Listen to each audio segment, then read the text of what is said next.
میرے محترم دوستوں بزرگوں، ہمارے اوپر اللہ تعالیٰ کا احسان یہ ہے کہ اللہ تبارک و تعالیٰ نے ہمیں انسان بنایا ہے۔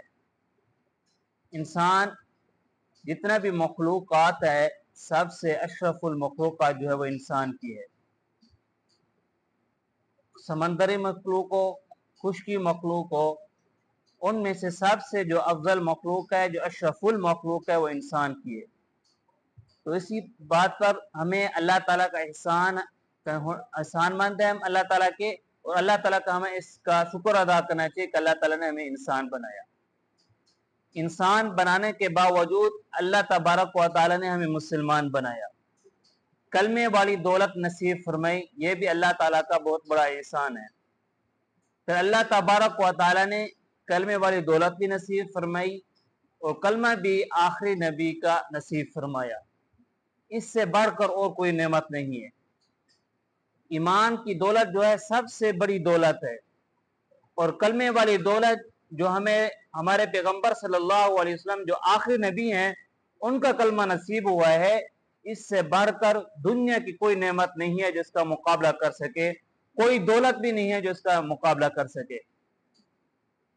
ایمان کی جو دولت ہے سب سے بڑھ کر دولت ہے۔ اس دنیا کے اندر ہمیں ایمان کی قدر و قیمت بہت کم معلوم ہوتی ہے، لیکن اس ایمان کی قدر و قیمت مرنے کے بعد قبر میں، اور قبر کے بعد اٹھنے کے بعد حشر کے اندر ہمیں ایمان کی قدر معلوم ہوگی کہ ایمان کتنی بڑی دولت ہے، ایمان کتنی بڑی نعمت ہے۔ اس کا اندازہ آپ ایک حدیث سے لگائیں۔ حدیث پاک کے اندر ہے کہ آپ صلی اللہ علیہ وسلم نے ارشاد فرمایا،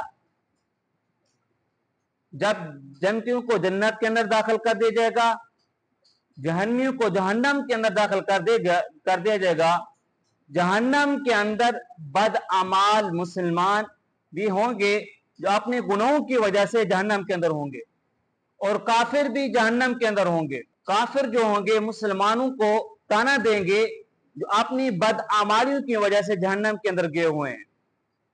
ان کو کیا تانا دیں گے؟ یہ تانا دیں گے کہ جس نبی کا کلمہ تم پڑھتے تھے، آج وہ نبی تم کو یہاں سے نکال کر کیوں نہیں گیا؟